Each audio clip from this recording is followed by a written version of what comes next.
Hello दोस्तों, देखिए आज हम जानेंगे कि स्पर्म से बच्चे का निर्माण कैसे होता है। तो हम सबसे पहले ये जानेंगे, अगर हम किसी के बारे में पढ़ते हैं पहले उसके बारे में जानना ज़रूरी होता है, ठीक ना।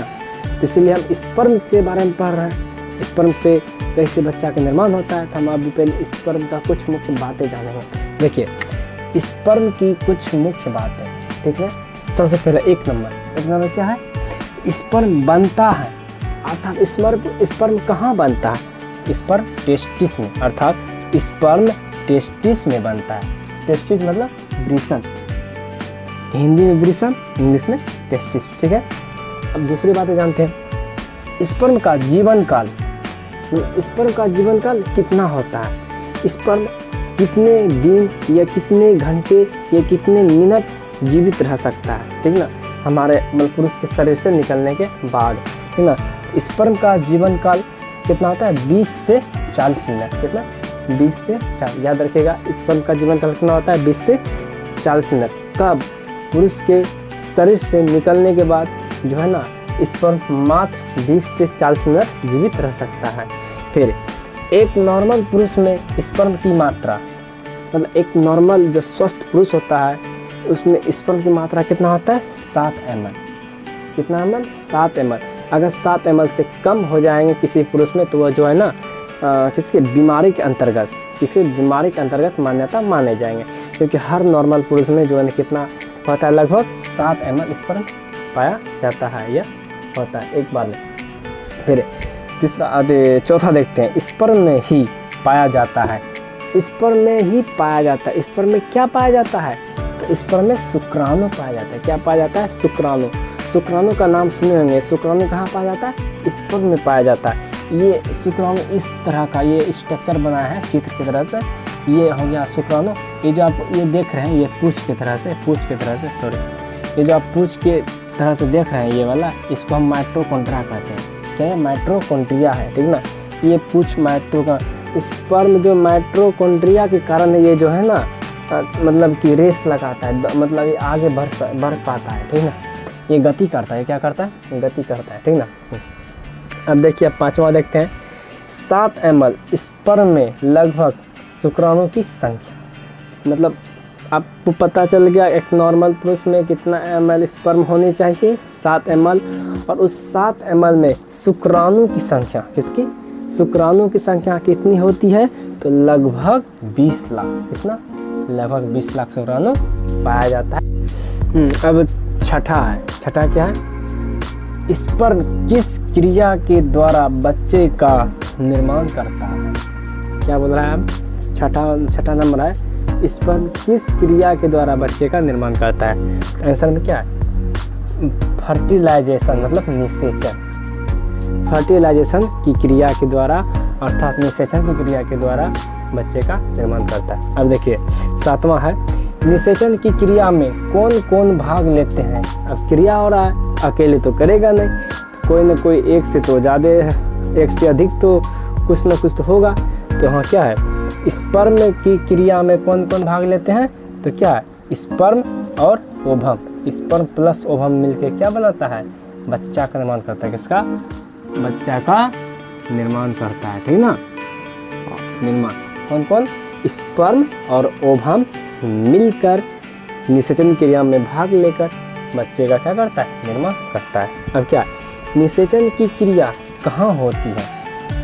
8वां नंबर है, निषेचन की क्रिया कहाँ होती है, कोई ना कोई जगह में होता होगा, कोई भी काम किसी मतलब भवन, किसी स्थान में होता है ना, इसी तरह इसमें भी कोई ना, ये जो निषेचन की क्रिया होती है तो किसी न किसी जगह फिक्स होगा, तो वहाँ उस जगह का नाम है फैलोपियन ट्यूब, ठीक ना। तो निषेचन की क्रिया कहाँ होती है, तो फैलोपियन ट्यूब में होता है, ठीक ना। अब हम जानते हैं स्पर्म से बच्चे का निर्माण कैसे होता है। सबसे पहले ये आप देख रहे हैं, ये क्या है, ये स्त्री जनन अंग है। क्या है, स्त्री जनन अंग है, क्योंकि हम इस स्पर्म को कहाँ प्रवेश कर पाएंगे, स्त्री जनन अंग में प्रवेश कर पाएंगे। तो पहले जान लेते हैं ये क्या है, ये वेजाइना है। ये आप जो गोल तरीके से देख रहे हैं ये क्या है, ये ओवम है। ये जो आप देख रहे हैं ये जलेबी की तरह से, एक तरह से आपको दिखा रहे हैं, ये क्या है, ये ओवम है और ये ओवरी है। ये क्या है, ये ओवरी है। और इधर भी एक जो गोल तरीके से आप देख रहे हैं ये भी क्या है, ओवरी है। अर्थात स्त्री में कितना ओवरी, 2 ओवरी। कितना ओवरी, 2 ओवरी, लेकिन पक्षियों में मात्र 1 ओवरी होती है, ठीक ना। तो और ये ओवम कहाँ बना है, ओवरी के अंदर बना है। इसका मतलब ओवम कहाँ बनता है, ओवरी के अंदर बनता है, मतलब कि ओवम बनता है ओवरी में, ठीक ना। और ये जो आप देख रहे हैं ये नली की तरह ये है, इसको कहते हैं फैलोपियन ट्यूब। क्या कहते हैं, फैलोपियन ट्यूब कहते हैं, ठीक ना। और इसको भी क्या कहते हैं, फैलोपियन ट्यूब कहते हैं। इसका मतलब क्या, स्त्री में कितना ओवरी होता है, 2 ओवरी, 1 ओवरी, 2 ओवरी, ठीक ना। और ये जो ये आप देख रहे हैं जगह, इसको हम यूट्रस मतलब गर्भाशय कहते हैं। अब क्या करेंगे, देखो बताते हैं। पीछे हम बताए थे कि जो निषेचन क्रिया से क्या बच्चे का निर्माण होता है, और निषेचन क्रिया में कौन कौन भाग लेता है, कौन कौन, ओवम और स्पर्म। तो क्या होगा, पहले ना स्पर्म जाएगा कहाँ, ये जो बताते हैं, ये जो आप ओवम जो देख रहे हैं, ये ओवम के बनने में ना, अर्थात ऐसा मान लीजिए कि ओवम का जीवन काल 28 दिन होता है। कितना दिन, 28 दिन होता है जीवन काल, ठीक ना। मतलब ये 28 दिन तक जीवित रह सकते हैं, ठीक ना। ओवम मान लीजिए 28 दिन है, ठीक ना, 28 दिन। ओवम को ना 7 दिन लगता है ओवम को बनने में। ये 7 दिन के अंदर बन के ना ये यहाँ पे ये फैलोपियन ट्यूब में आके रुक जाता है, बड़ा होके फैलोपियन ट्यूब में आके रुक जाता है। क्योंकि इसमें माइटोकॉन्ड्रिया नहीं होती, इसलिए ये गति नहीं कर पाते, इसमें पूछ नहीं होती ना। ये इसे बड़ा होके यहाँ पे आके रुक जाता है। यहाँ आके क्यों रुकता है, ये वेट करता है, किसका वेट करता है, स्पर्म का वेट करता है। ये चाहता है कि हमारे पास कब स्पर्म आए, जो हम उससे निषेचित करके, फर्टिलाइजेशन करके, निषेचन करके हम शिशु का निर्माण कर ले। तो ये जो है ना 7 दिन बनने में लगा दिया, अब बचा कितना, 21 दिन में 14 दिन, ये 14 दिन यहीं पे वेट करेगा। किसका वेट करेगा, स्पर्म का वेट करेगा, ठीक ना। इसी 14 दिन के अंतर्गत अगर स्पर्म के द्वारा, स्पर्म में शुक्राणु पाया जाता है, स्पर्म जो है ना इसके पास आ जाएगा, अर्थात शुक्राणु जब इसके पास आ जाएगा तो ये जो है ना ये शुक्राणु क्या करने लगा, निषेचन करके भ्रूण का निर्माण करता है, मतलब बच्चे का भ्रूण का निर्माण करता है, ठीक ना। और किसका निर्माण करता है, भ्रूण। और आपको मैं ये बता दूं, ये जो आप शुक्राणु को देख रहे हैं, एक शुक्राणु नहीं है, या मतलब हम जब इसमें स्पर्म को डोनेट करते हैं, प्रवेश करवाते हैं, तो लगभग 7 ml स्पर्म प्रवेश होता है। और 7 ml स्पर्म में लगभग 20 लाख शुक्राणु पाया जाता है, ठीक ना।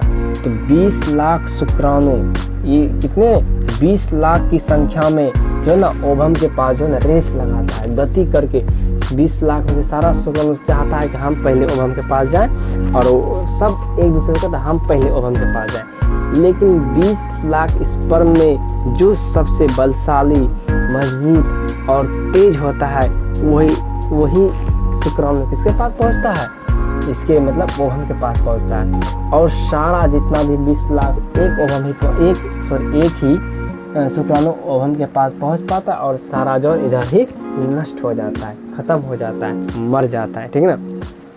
तो ये जब इसके पास पहुंचता है, ओवम किसके पास, ओवम के पास, तो ये शुक्राणु है, इससे क्या हो जाता है, निषेचन करके ना भ्रूण का निर्माण करता है, मतलब बच्चे का निर्माण करता है। और ये बच्चे का निर्माण करके यहाँ से बच्चे का निर्माण करके यहाँ आ जाता है, कहाँ, यूट्रस में आके ना ये जो है ना विकास, यहाँ आके इसका विकास होता है धीरे धीरे। सबसे पहले महीना जो है ना ये चावल के दाने का आकार का होता है, सबसे पहले महीना।